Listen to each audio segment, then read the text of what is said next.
నమస్కారం. రామకథల ఛానల్కి స్వాగతం.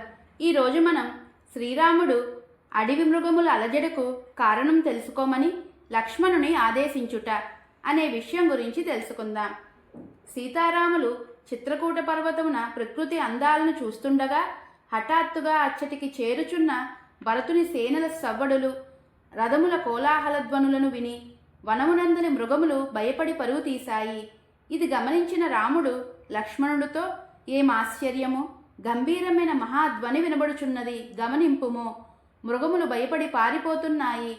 ఎవరైనా రాజుగాని రాజకుమారుడు గాని ఈ వనమునందు వేటకు వచ్చినారా, లేదా పెద్ద పులులు మొదలైన క్రూర మృగములు ఈ సమీపమున తిరుగుతున్నవా, వెళ్ళి తెలుసుకొనుము అని చెప్పగా వెంటనే లక్ష్మణుడు మధ్య చెట్టుపైకి ఎక్కి అన్ని దిక్కులను పరిశీలించెను.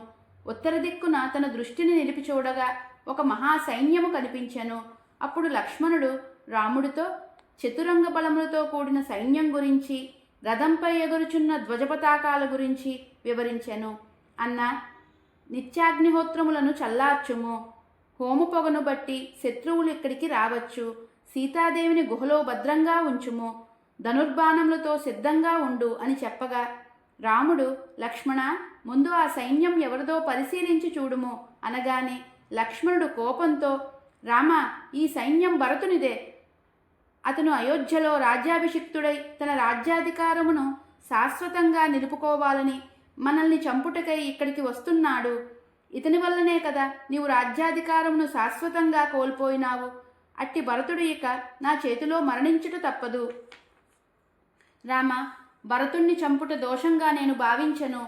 ఎందుకంటే అపకారం చేసిన వారిని వధించుట తప్పు కాదు. నీకు, సీతాదేవికి, నాకు ఇంత కష్టం రావడానికి కారణం భరతుడే.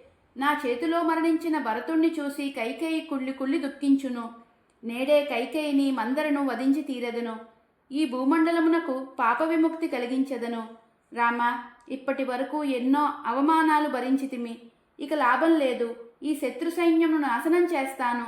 భరతుణ్ణి వధించి ధనుర్బాణంలో రుణం తీర్చుకుంటాను. ఇందు సందేహం లేదు అని లక్ష్మణుడు పలికెను. ఇది ఈరోజు కథ. తదుపరి భాగంలో మరో అందమైన సంఘటనను తెలుసుకుందాం. ధన్యవాదములు. జై శ్రీరామ్.